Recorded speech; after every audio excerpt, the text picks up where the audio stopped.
We'd like to thank the following sponsors for helping provide this video.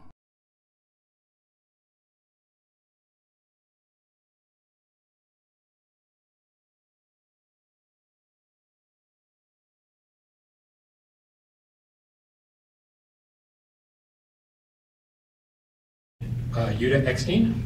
Jutta is an independent consultant helping companies, particularly with Agile implementations. She has over 15 years experience doing that throughout Germany and I guess most of Europe.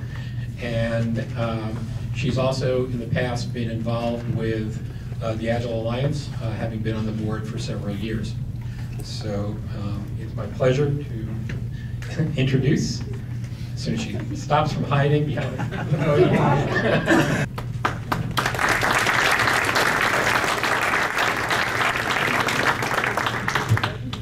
Okay, welcome. It's great to see so many people here after work. I think that's really extraordinary that so many people found the way here. And yeah, as you heard, I had a long travel, so it's I think 1 a.m. for me right now. I arrived yesterday, so it's really kind of 1 a.m. But I think it's easier for me to speak right now than to sit and listen. Okay, yeah, you heard already that I'm working as a coach, consultant. I'm independent, I'm based in Germany, and my focus is actually on large and distributed Agile projects.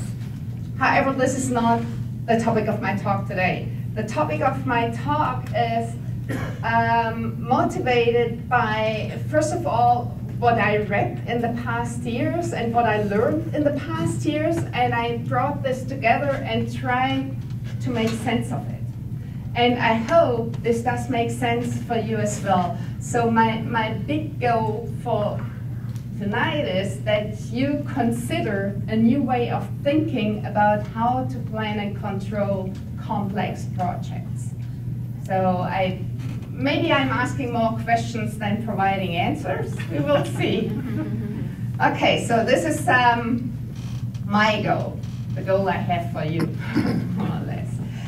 Good, I brought a little agenda with me, and first of all I want to set the context, what I mean with, especially with the complex projects, what do I have in mind here, and then I want to report from the findings I got or learned from others, and this is findings about predictions, and this is on the other hand my learnings from beyond budgeting, and both of these things I put together when I talk about, okay, and now how can we apply that?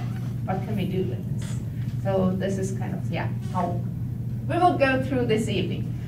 And starting with defining the context. I said it's complex projects that are hard or impossible to plan, but we might be able to control them. And with complex, actually what I mean is what I learned from something that's called human system dynamics. And human system dynamics deals with complexity, and they have several definitions and things and tools and methods around what to do with complexity. However, what I like a lot is how they define what is a complex change. And they differentiate between, well, they say like 3 kinds of changes. You could also say maybe these are 4 because the first one would be no change. So if nothing will change, then this would be kind of your first step, deciding that there isn't any change. However, maybe the easiest change would be a static change. And a static change just means, well, you know where you are right now, and you know where you want to go, and you just make that step. So for example, a typical static change is moving houses. So you have a current address and you have your future address, so you pack your boxes and go there. Of course, there might be some things happening as well, but it's kind of straightforward and we know where we end up with. So it's more a single step change, goal is known.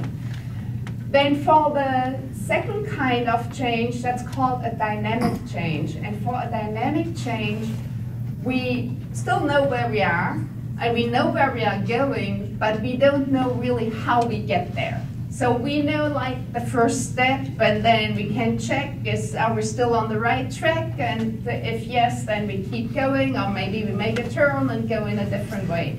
That's something I would think which is more known from, at least in Europe, from building houses. So because well, we know we want that house, but there's so much happening in between till the house is really there and standing in the way we want it, that we have to make a lot of decisions and changes in between till we really get there. And I would think actually that most of the people think this is how projects are nowadays. However, I believe that's not true. Some projects might be like that, but most of them are actually complex. And with complex, what is meant with that is, well, we kind of know where we are, but maybe we are even not sure about this. We have an idea where we want to go to, but we are definitely not sure about this.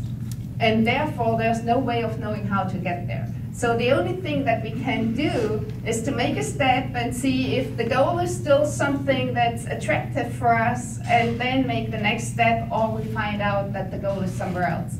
So this is also often referred to like moving targets. That's a well-known term, right? And I believe that a lot of projects we are implementing or are doing right now, they're more like that. So we think we know where we are heading. But when we look back later on, we find out that that goal is really a completely different one than the one how we started out, right? And the problem, the big problem that I'm seeing is that we treat those projects as if we would be in this dynamic world, but we are not. And that's why we try to plan for stuff and measure against that plan and wonder why this isn't working. And then very often what we do is we plan harder and it's still not working. And that's why I think we have to look at what other people might maybe know about this. So this is my definition about like what do I mean with complex, right? So whenever you are in an environment which is pretty stable and static in that definition, then this might not make any sense to you, what I'm saying. Okay, so let's look at the predictions. The findings about predictions, actually what I found, or where everything I'm talking about is based in, is actually from Daniel Kahneman, put together in a book which is, maybe this is my reading assignment if you haven't read that yet. And it's a Thinking Fast and Slow. What's really, really impressive about Daniel Kahneman is, well, he's a psychologist. That might not be so impressive. There are more psychologists out there. But he won a Nobel Prize in economics. And I think this is impressive. Being a psychologist and getting a Nobel Prize in economics, that's amazing. Well, and he's saying a lot about, well, also how the brain works, but also a lot about predictions. And for predictions, mainly he says it all depends on coincidence. And now we are trying to plan everything so carefully, and he says like it's all coincidence. And the example he gives of a kind of proof, well, it's an example more or less, speaks very well to me because, as I said, I'm from Germany and we have our history there. And so the thing he was pointing out that there was a 50-50 chance that the emperor that later on became Adolf Hitler would have been female. Who knows what that would have meant. So making predictions of any kind rely on so many coincidences that it's just hard or impossible to really make them. But still there are people who are doing that. And Kahneman collected a lot of researchers and studies and for drawing his conclusions. And I want to report of some of those studies, so for hopefully bringing that point better across what's meant with that's probably not possible to predict.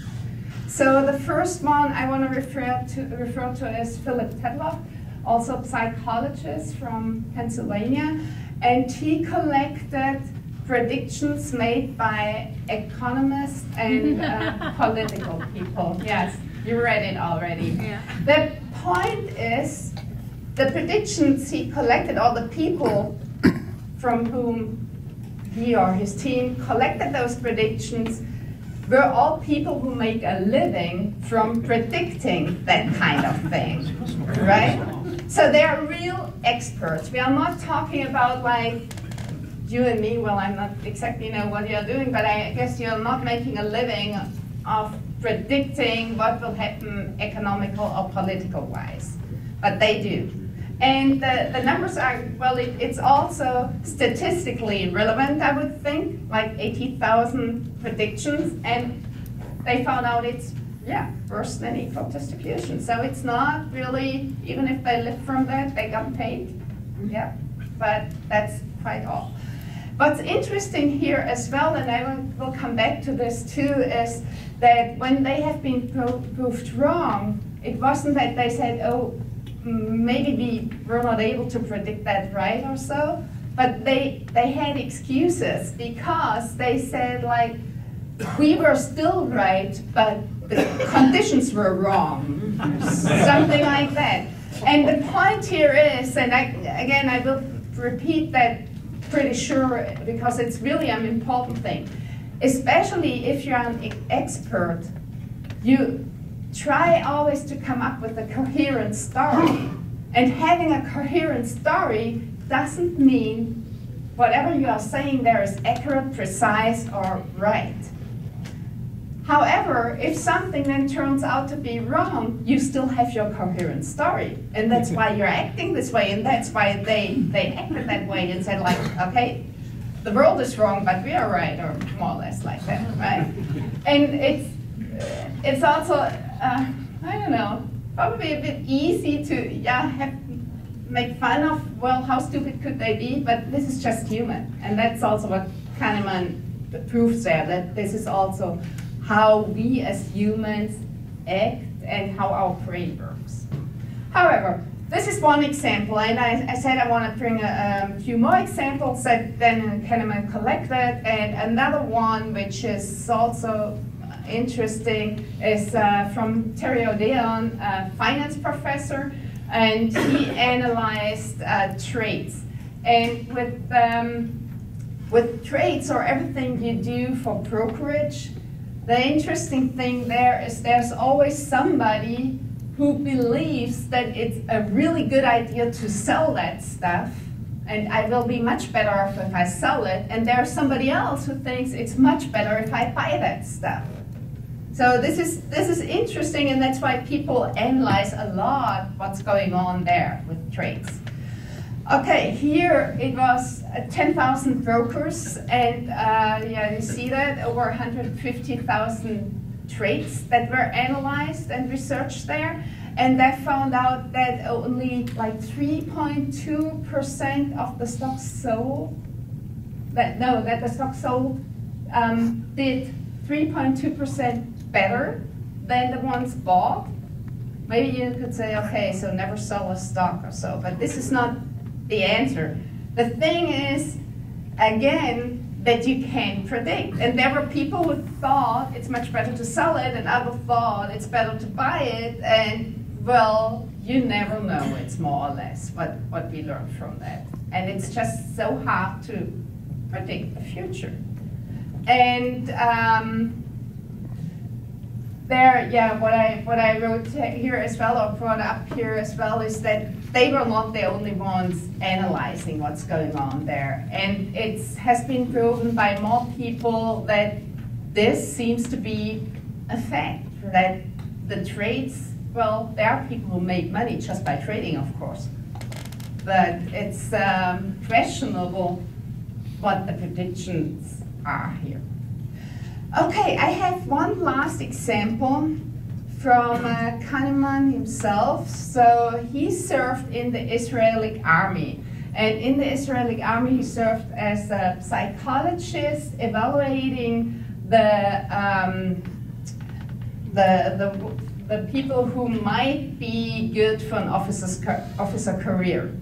And, well, I hadn't been in the army, and, well, females don't go to the army in Germany, we don't have that. However, I have kind of a picture of what's going on there. So I assume that and that's also how he wrote about that, so that they have a bunch of people together and they get some tasks to do, like jumping over that fence and crawling under the other one, like this one, and then building something up together as a team. And then there are the psychologists finding out, well, who takes the lead and who is supportive and who is always opposing, and who is never helping anyone, and stuff like that. And based on that, they evaluated the people and made their recommendations who would be a good candidate for the career. And that's what they did. And then they had regular feedback rounds with the officers, and they told them, like, well, we don't know what you are doing there, but it really seems like flying guess what you did there, because we have people who really turn out to be good candidates for being an officer and others not. And the interesting thing here is not only that it was just like flying guess. The interesting thing is, again, that they didn't change the way they evaluated people because they were so convinced about that concept. If I see somebody taking the lead, I'm pretty sure he will be a great candidate. So again, it's coming up with a coherent story and then sticking to that story no matter what the feedback is. And again, that's just human. And those are here now psychologists who should know better, but still acting like that, right? So we all do that. Coming up with a story and believing it. Okay, so to summarize, the lessons on predictions. So the world is not predictable. That's the key lesson here. So whatever we're doing. The other thing is that if we are very confident in what we are telling and what we are predicting, and if this all makes sense to us, this doesn't mean anything. Then it just says that this makes sense to us, period. So not more than that. And the problem maybe is that if people are experts, this doesn't make any difference. So it's still kind of, well, only a coherent story, but not that an expert is better in the prediction or not. And what was amazing to me, maybe this is a female thing, that intuition is the same thing. So intuition is also more coming up with a coherent story, but not that it's any better than anything else. So very often, at least, I thought, oh, if my gut feeling tells me this and that, then probably this is better. It's not.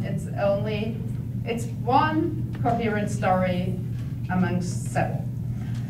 And what he found out as well, that if we are talking about short term, this can be predicted, especially if the environment is kind of stable, but it's even more so if it's really short term. And it's then predictable because we can make use of the previous behaviors and patterns and just kind of predict that this goes on like that. And everyone, well, I have seen a lot of hands up when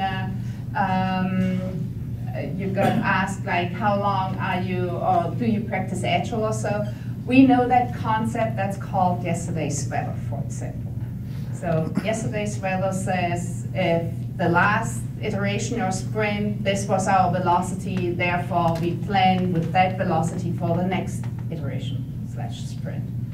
And this is short term, and that's possible. And so, okay, we can tick that off, that's working. I want to switch the topic now. So that was predictions. And I want to switch the topic to beyond budgeting. And that's, beyond budgeting is, I think, a very fascinating area which exists for a while now. So the first company who has implemented that was in '72, it's really long ago. At that time, that name didn't exist. And the company who implemented that is Swedish Handelsbanken. So that was the first company, a bank. However, first of all, what is it? Or how did it start? It started actually, well, first of all, it has been developed by CFOs, so it doesn't have to do anything with IT, Agile, or anything. So that's at least where it's coming from. It has been implemented and developed by CFOs and based on frustrations. And the frustrations came from the fact of, well, that annual budgeting does do more harm than it helps. And the reason is that they are saying, well, what they are seeing, if somebody is asking for a budget because it thinks like, okay, this is really a difficult project and I know that customer in the market and things will really go upward and that's why I need that big budget. And then starts working on it and finds out like, oh, this is pretty easy, so has a lot of money left. What's happening? The money is not turned back into the big pockets. The money is spent anyway.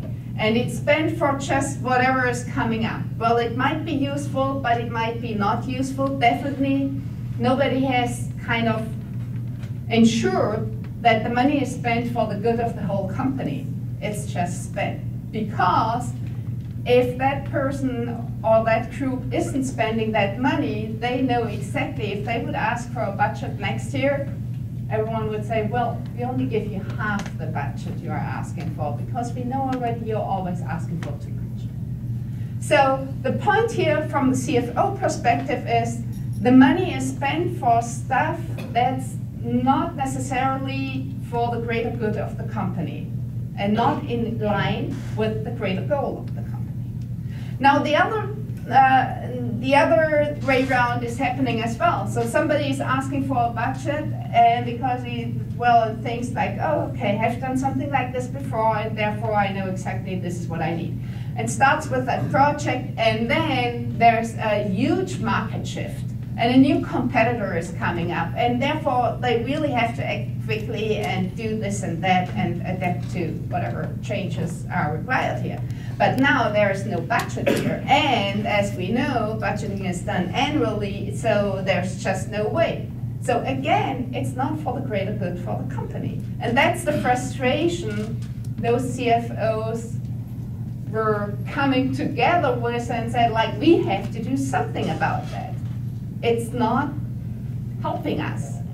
And based on that, they developed several principles and recommendations. And there are actually more books out there. I just brought this as an example, well, probably because I like it, the Implementing Beyond Budgeting. And I like it actually because it's very real. Most of the other books, they're more theoretical. They're explaining like the recommendations, principles, and so on. But this one is explaining that stuff by providing 2 case studies. So Jutta, a Norwegian guy, he works for Statoil, so a big oil company in Norway, or the biggest actually. And he implemented Beyond Budgeting there and also in another company called Borealis. So he knows what he's talking about and it's very real, and that's why I like that book. It's not theoretical. Okay, let's look into a few things of Beyond Budgeting. So first of all, a recommendation, which we probably know now already from the findings from Daniel Kahneman. So if things are really stable, we can always use yesterday's weather, right? Because we know, like, okay, if the weather is today like that, it's very likely that it will be tomorrow as well, like it is today. We are already 80% close to that prediction. So that's kind of good. And on the other hand, if this is really chaotic, then we can do whatever we do, it will be wrong anyway. So why do we spend all that time? Oh, that's a recommendation of the CFOs. It's not necessarily that I'm saying that, however I like it, of course. Okay, there is especially one principle which spoke to me a lot, and that principle says a target should always be ambitious. That's the idea of a target. It's something we want to strive for, something that's pulling us, and we are motivated to reach that target. So that's what makes a target be ambitious. And then there is a forecast, or maybe in our world we often call this then, it's a combination of estimation and planning actually in our world. And what this is trying to close this gap to this ambitious target. This is fine at this point. The problem comes when we put those two things into one. And that's most often then called a plan. And if we put the two things into one, then either the target is not ambitious anymore, or our estimates are completely wrong. And I guess we all have seen that. That we kind of, well, have been asked for an estimate or asked ourselves for an estimate so long till it fits that target. So we can make that plan and it looks nice. And so they're saying, just don't do that. Never put this into one number. It's okay to have that. It's okay to have an ambitious target. It's okay to have a plan for something. But don't put the two into one number. So keep them separate. And maybe one more thing on additional thing, and this relates very much to their frustration, how I started with, where beyond budgeting is coming from. So what they are suggesting in terms of budgeting is to do this either as a rolling budget, meaning that like every month, for example, or every other week, or whenever, take another look at the budget and decide if you're spending the money which is still in line with the greater goal of the company. And if not, make a decision to change it. And the other possibility, or the suggestion they're having, it's called an event-based budget. And event-based just means something is happening and therefore we have the need to take another look at the budget and make a change. Oh, I forgot maybe to mention one great analogy they're using in Beyond Budgeting, and this is, well, imagine your car breaks down and you need a new car. And therefore you go to the bank and say, like, oh, I need the credit for the car. And the bank says, well, we're very sorry, but last week, Wednesday, was the day where you could apply credits for the year. So it's more or less like this annual budgeting. It's like the bank would be open only one day per year. That's the analogy the CFOs love.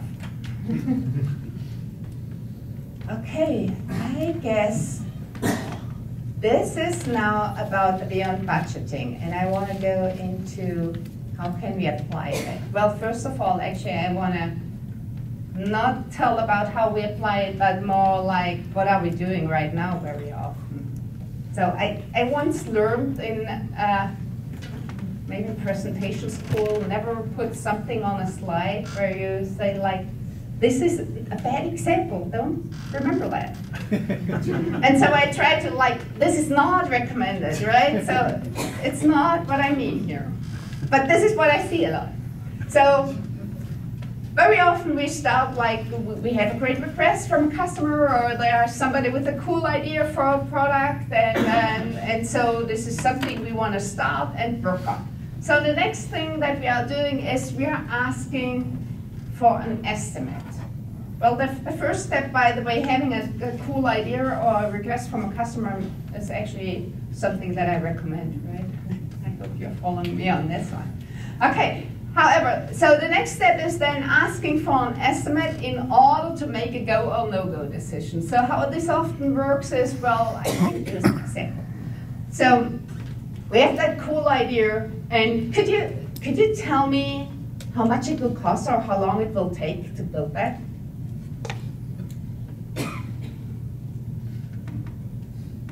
Always 1 year. So he's shaking his head. So always 1 year, that's a good answer too. Well, very often the reply is kind of the shaking the head in that sense, saying, well, I don't know enough about that in order to give you an estimate. It's just like this idea, and we need to know more before we can say anything. And then, well, but we don't know more, so this just, come on. Give me an estimate. So and this goes back and forth, and then typically the one of the final things is that then we get asked, or we ask like, well, you know, we don't take that estimate serious. Oh, yeah. But I just need a number now. And of course we all know what's happening then, right? Okay, so what are we doing here? We put the target and the estimate into one number. That's where we start. Then we rely on experts only. So that's a typical thing, like going to the chief architect and asking for that number. So what we learned about the experts with the coherent story, right? Which is as good or bad as probably a lot of stuff. And we fix the budget up front. So this is all stuff that's not working. Well, it's working in a stable world, in a static world, but not if things are complex. It will not work. So my recommendation is how we can apply those things, and this is more like what I think would be important. First of all, we should use values instead of estimates. And it was so funny. Well, today I worked with Johanna on related stuff to that. And when we first talked about this, I think it's like a year ago, something like that. And I don't exactly know how it started, but I think we started off with something like this conversation we just had, like how much does it cost and how long will it take? And I think the two of us at the same time said like, that this is the wrong question. And it is the wrong question. The right question is more to ask, what's the value of that thing? And not what it costs or how long it will take. And now the other question is, okay, define value. And maybe before I start defining the value, the interesting thing from a good friend, colleague of mine, Hendrik Esser, who is working for Ericsson in Sweden at the headquarters, he said that they started talking about value without defining what they mean with value. And he said the interesting thing that the whole conversation has shifted so much just by using that term and not talking about effort, cost, time anymore, but more from the other perspective, like what value does this thing provide for me, and what value does it provide for you, and talking about this on that level. That might change already a lot without even clearly knowing what value really is. It could be dollars, it could be something else. So here's how I define the value. And there are several things in here, and there are some people who set other stuff with it. Yeah? Okay. I wasn't sure if you're using the financial definition of the word. We need a... You still think you do? Yeah, because of the report. I wasn't sure if you were using the financial definition of the word value, and that's defined as the benefits minus the costs. Yeah. That's what you mean. No, it's not what I mean. Benefits. What I mean is actually the list of those things, which I haven't explained yet. But what you are saying is actually part of it. So it's part of it because, from my perspective, value is defined as well by the expected return on investment and the expected savings. So this is, I believe, the definition you just gave, and that's one part of it. The other thing that I'm seeing is what kind of risks we're having here. Another thing is what's often only used, at least in the Agile world, it's like importance. That's what we often reflect in priorities. However, if something we find important doesn't provide a lot of return on investment and has a high risk, then I don't know. So importance is just one thing amongst several things. Then cost of delay, and this is, by the way, the main stuff Johanna and I am working on right now. Some of you might have read Don Reinhardt's book about flow or have heard about this. And so in our Agile software world, we have also several cost of delays, and if we know about them right away, then we also can say more about the value. For example, something that I see a lot is that we are dependent on experts.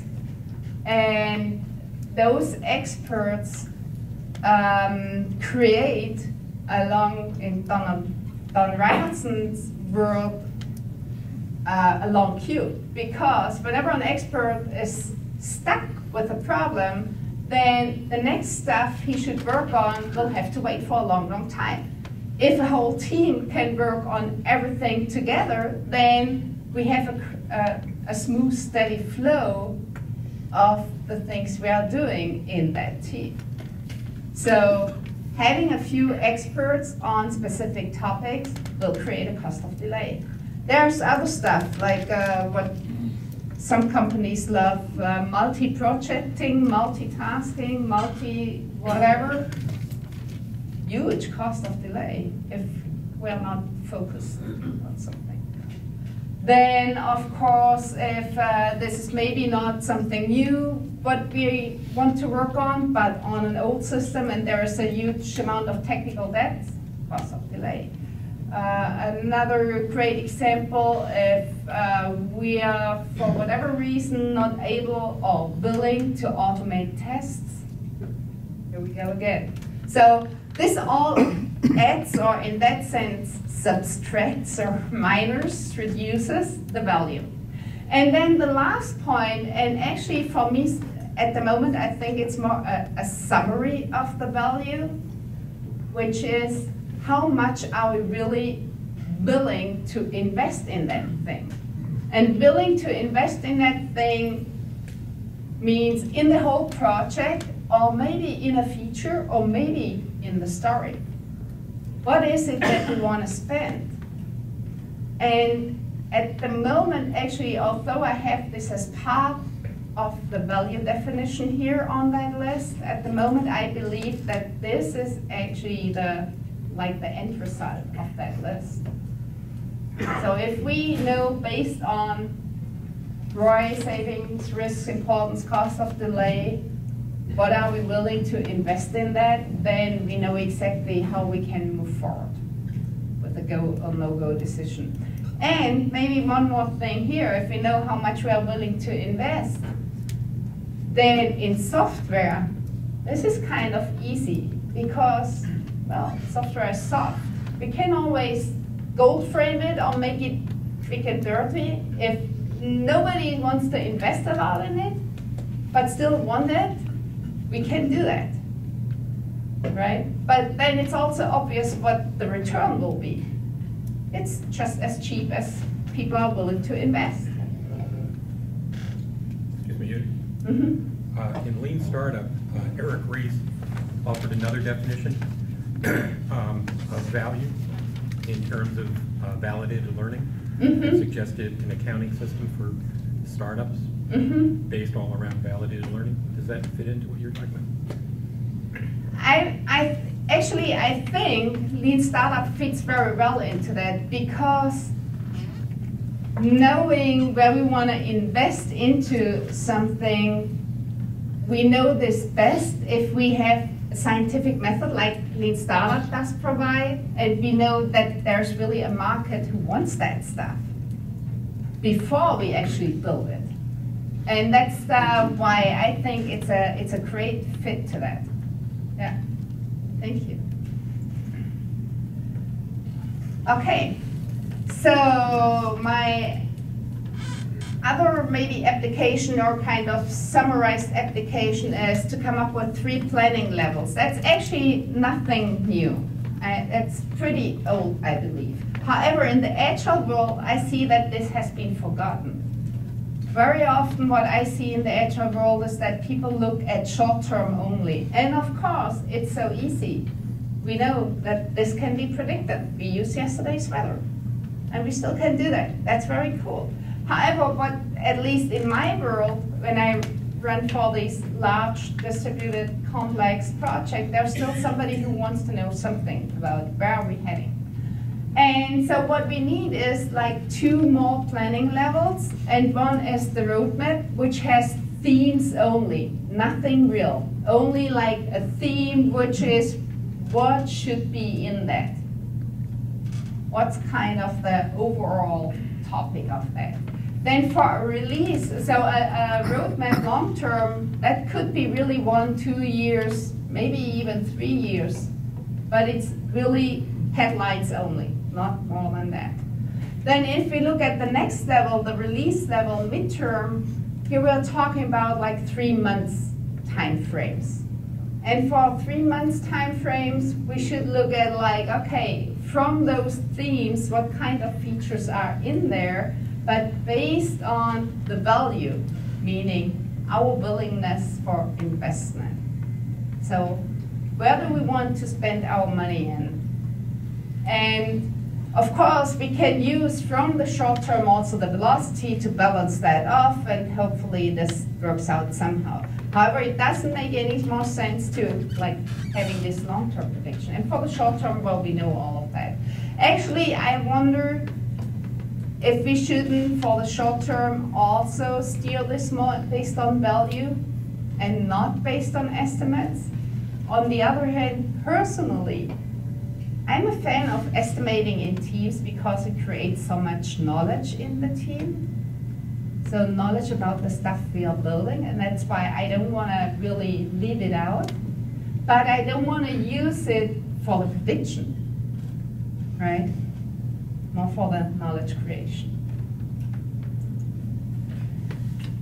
Okay, so for the controlling, what we should do there is, well, rolling our event base, whatever is working well. I would think that for Agile, rolling fits much better, so that we do this regularly. It could be like after every iteration, every sprint, we take another look.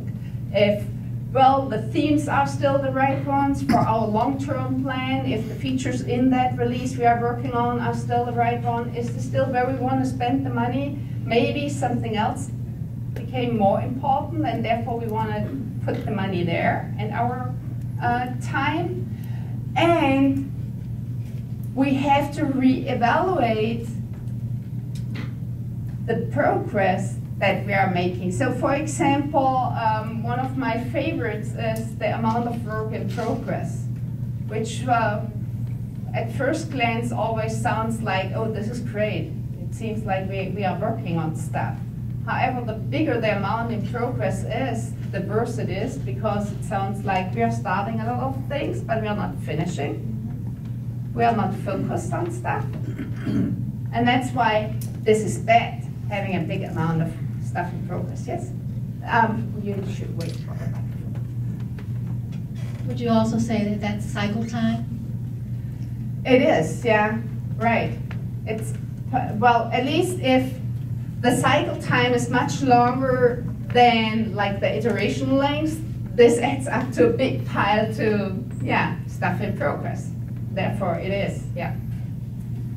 Then of course the delivery of working features. So how much do we deliver? And here we are exactly at the cycle time. So how much features have we delivered and how much more do we want to deliver? And then there are the impediments, which are actually related to the cost of delay.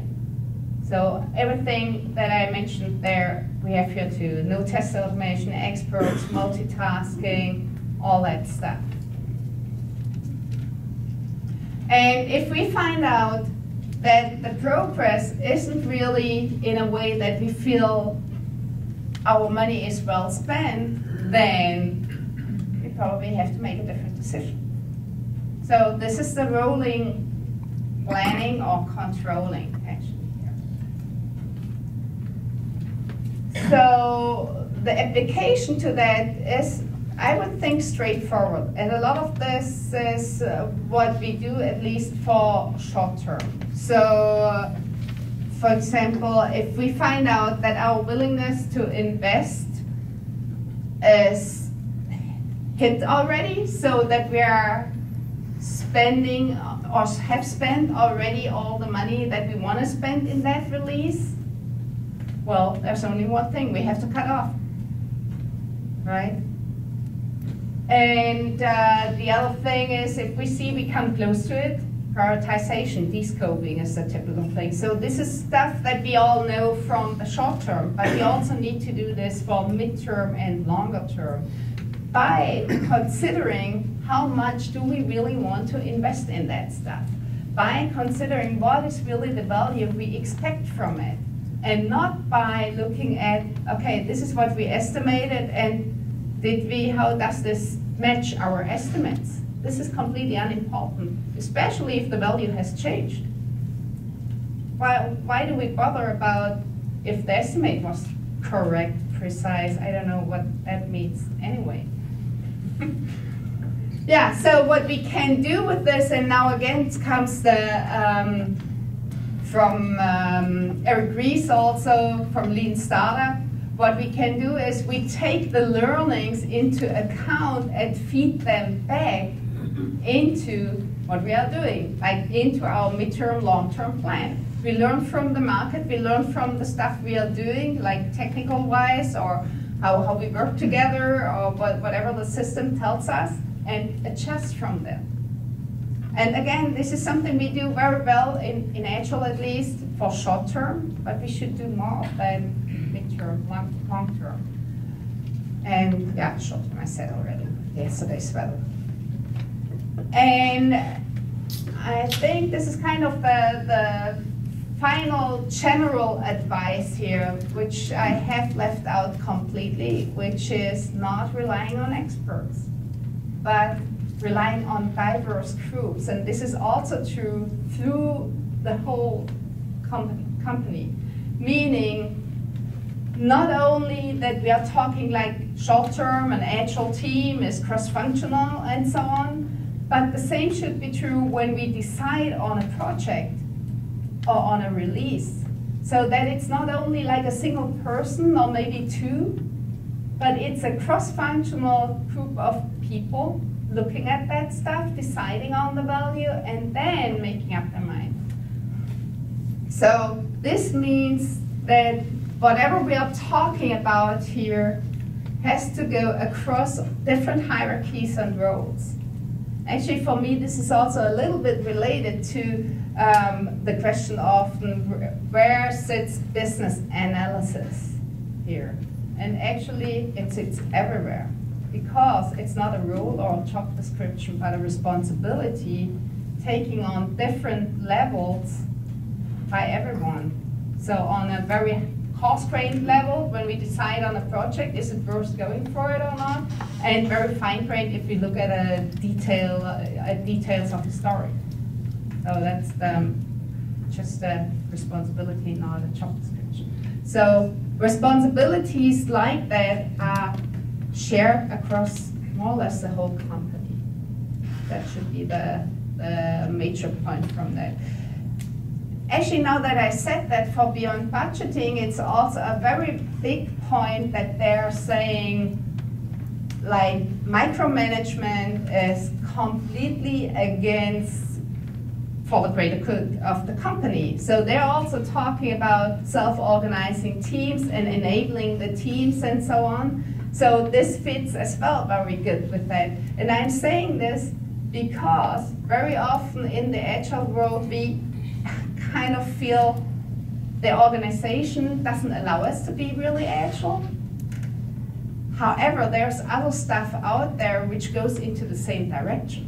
So if you talk to people in your company, like the CFOs, and tell them about beyond budgeting, I'm pretty sure that stuff will kind of merge together because it fits so nicely together. Okay, yeah, so planning, controlling should be done jointly as a diverse crew. And so the keys to planning and controlling up to this whole topic is that the first thing is separate estimating and planning. I think that's the very first thing that we all need to do. Then the next thing, which is still kind of easy, to check the value or define the value and check it regularly. That's also something that we can do. Then the next thing might be more difficult because it goes up the hierarchy in the organization also, with the usage of the rolling or event-based controlling and deciding then maybe against the project, which sometimes that's something I see a lot too, that we have spent already so much money, that's why we can't kill that project. Right. Okay, so we spent more.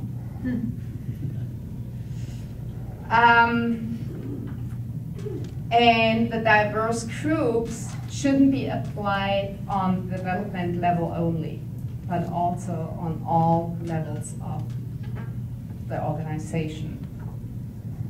And that's a repetition from Daniel Kahneman before you that. Yeah, there's a. So your first bullet on this is separate estimating from planning. I'm a little confused about how to do planning if there's no estimate in it. What is a plan that doesn't contain an estimate? Well, a plan can be like the high level, the roadmap. So the 1 or 2 year plan is just, this is the theme, but we don't know like who is working on what exactly, for example, could be something. So just being made more cost-grained and having more the targets in there and not how we get there, and only if we do like the short term, really looking at the details. And the other thing is, instead of having the estimates there, having the values there. So they're like two things. So coming up with the values and saying like, okay, this is what we think that thing is providing. A line that I've heard that I need to share with you because I like it is that we can measure costs with a micrometer and measure value with a divining rod. I don't know. Well, I think that the important thing to me with the value instead of estimates is actually that I believe with the estimates, this question, which Jana and I think is the wrong question, is asked because the decision is pushed to a place where it shouldn't be pushed to.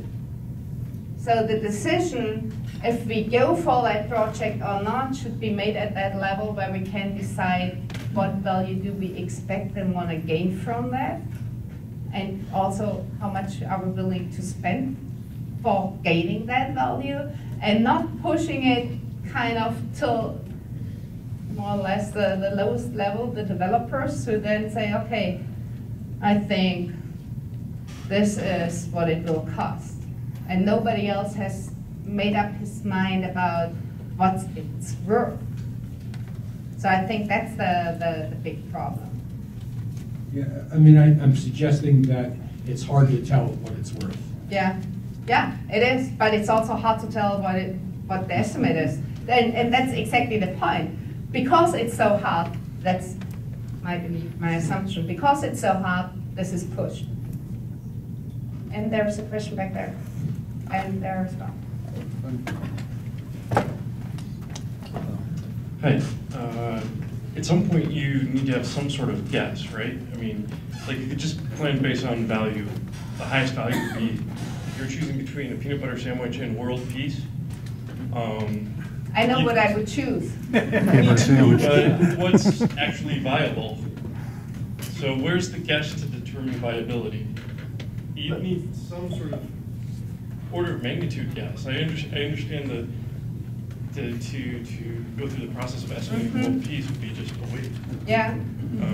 So what's the guess? I completely agree, and this is the reason why I told that story from Ericsson, but for them, it did not matter at all what value really means. They don't have a unit to value, they don't have a definition to it, and still, just by using that verb and talking about projects that way, a lot of things have changed.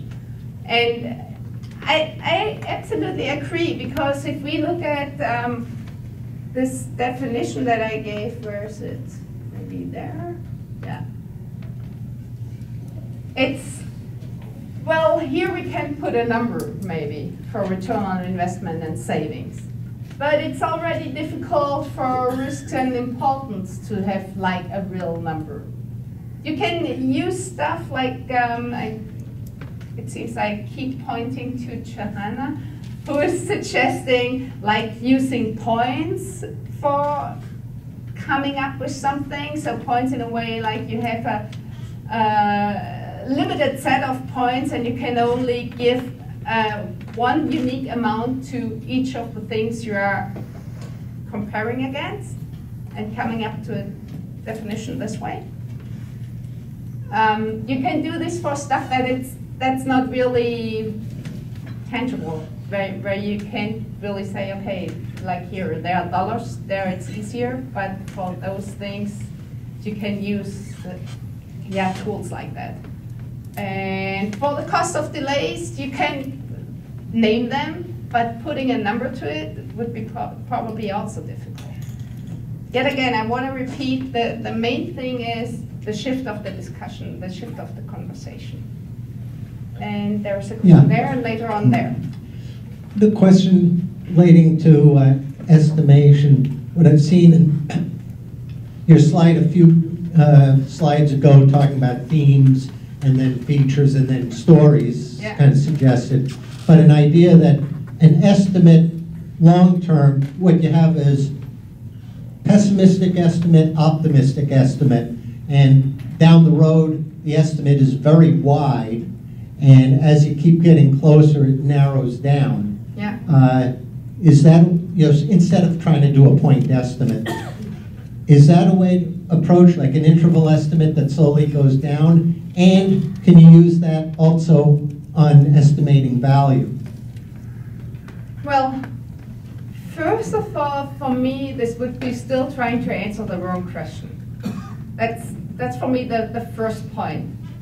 Still, I know people are doing that, and my clients, they struggle with this like optimistic, pessimistic estimations, and they struggle with it this way that always they get accountable for the optimistic one. Nobody listens to the other one. And maybe they are the only ones, because I keep reading about this and I keep hearing people about that this is the way to go. I haven't seen this working just because of the attitude of the people, maybe.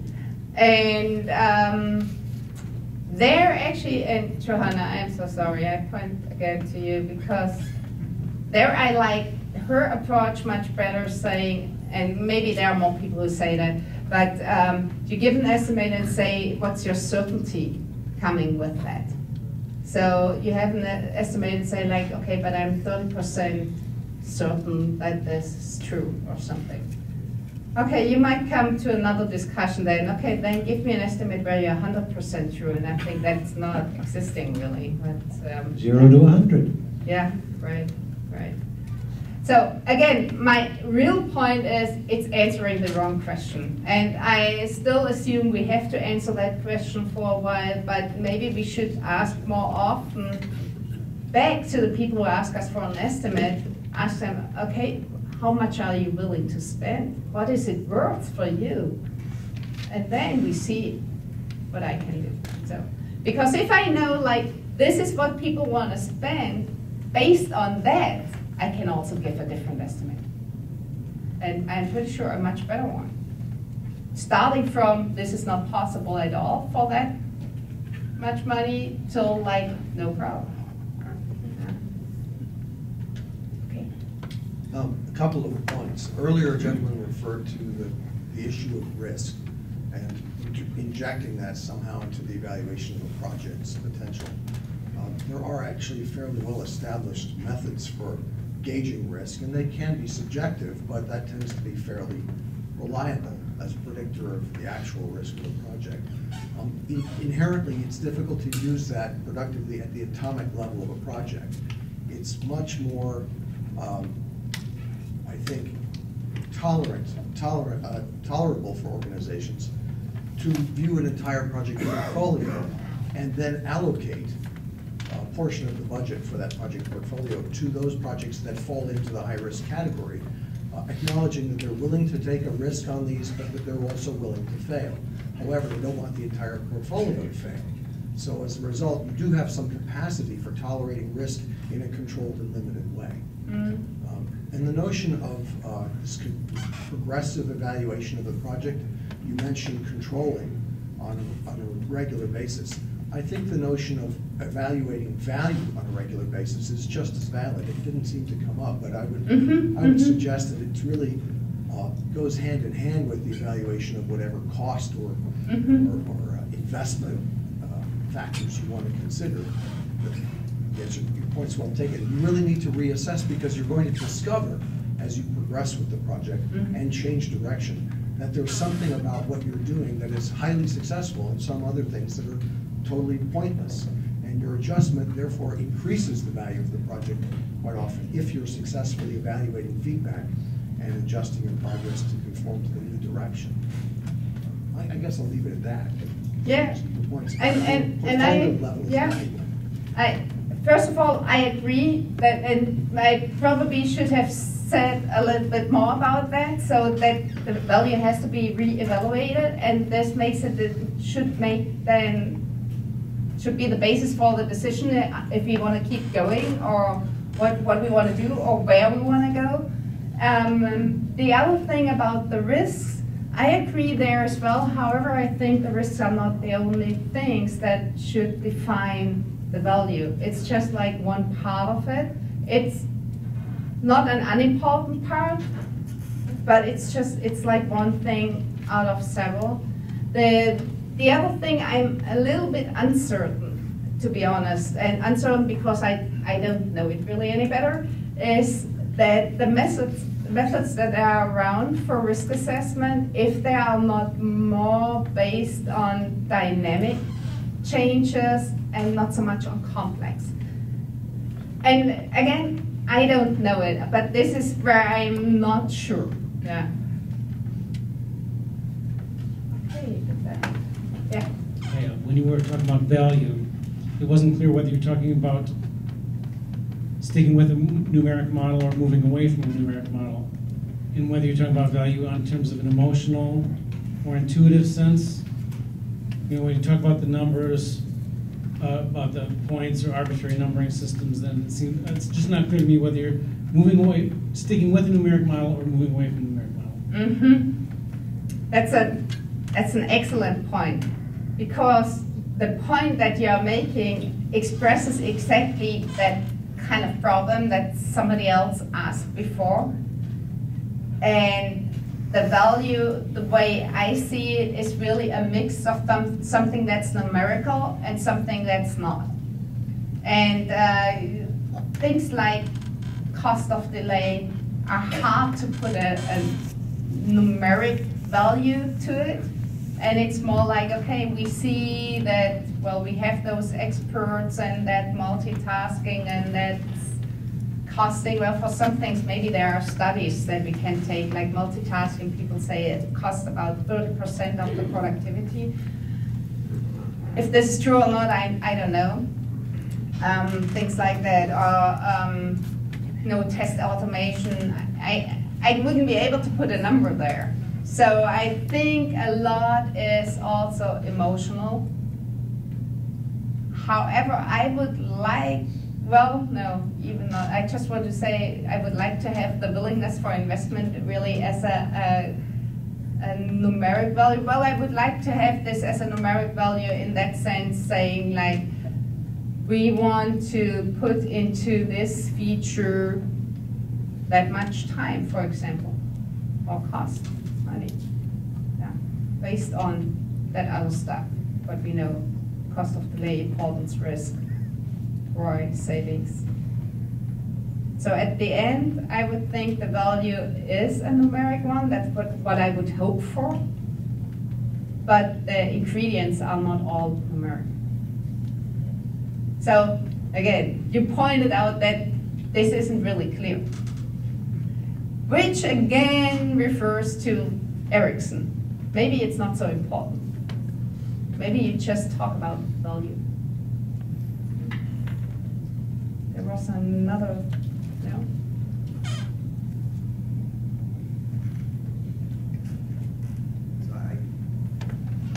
I guess I'll support that premise, and I'm often a believer in that all of these things that we do should lead to a discussion.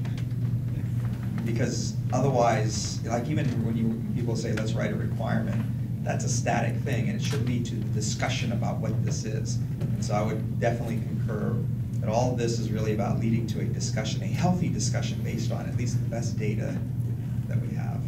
Good points. Thank you. Actually, now that you brought this up with the requirements, it's only slightly related.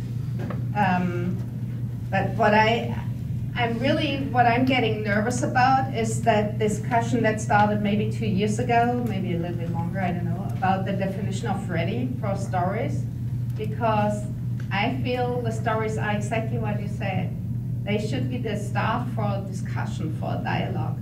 And if we start like asking for this definition of ready, we start building a fence again or a wall and throwing stuff back and forth. And it is slightly related to all of that, because for me, this is the cost of delay, actually. If we are saying like, okay, we are not starting on that story until it's really according or adhering to that definition of ready, and we are not even starting to talk to you about that, we have a problem. Yeah. There's another question.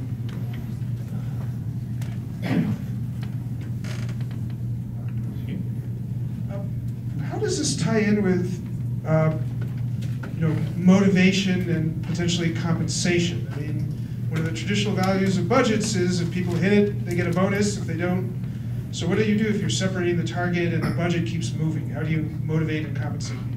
Excellent. So that's another big topic of the beyond budgeting people, because they found out, surprise, surprise, at least it's a big surprise, that all the performance evaluations do not do any good for the overall company.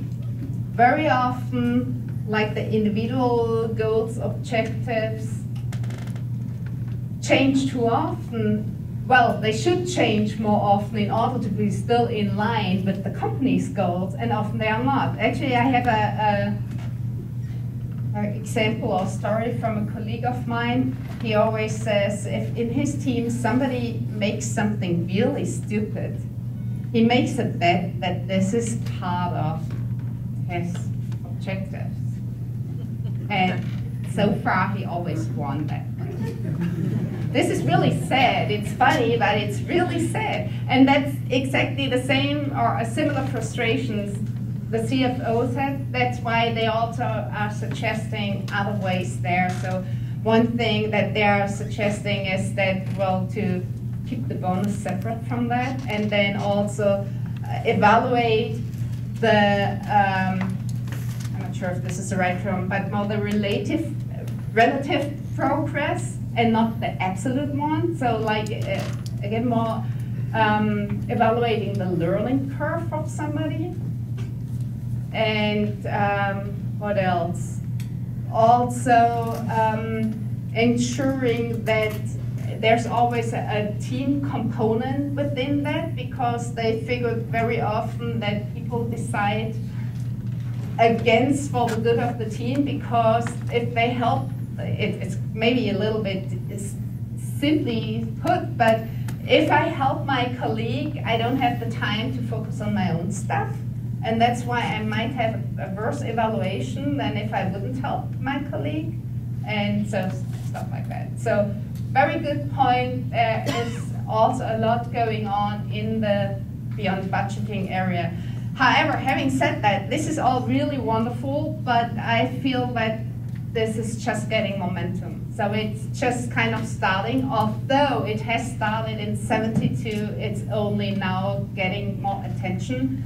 And the other maybe interesting thing is that also from the Agile Alliance, we started to work together with the Beyond Budgeting community, so hopefully we can get things moving. By the way, this is a marketing blog now. So at the next Agile conference this year, Piotr Gognes will be a keynote speaker, so the one of the implementing Beyond Budgeting book. So that would be a good idea to go there too. Anything else? Oh, maybe one more thing here to the Beyond Budgeting. I'm not sure if I know all of them, but there are not a lot of companies who are doing this right now. But there are a few, and for example, in the US, it's Southwest Airlines who has implemented that or is using that. And there is, what do I remember? I think Whole Foods is doing it as well. And there are a few more, but I don't remember all of them. Thank you very much. Thank you.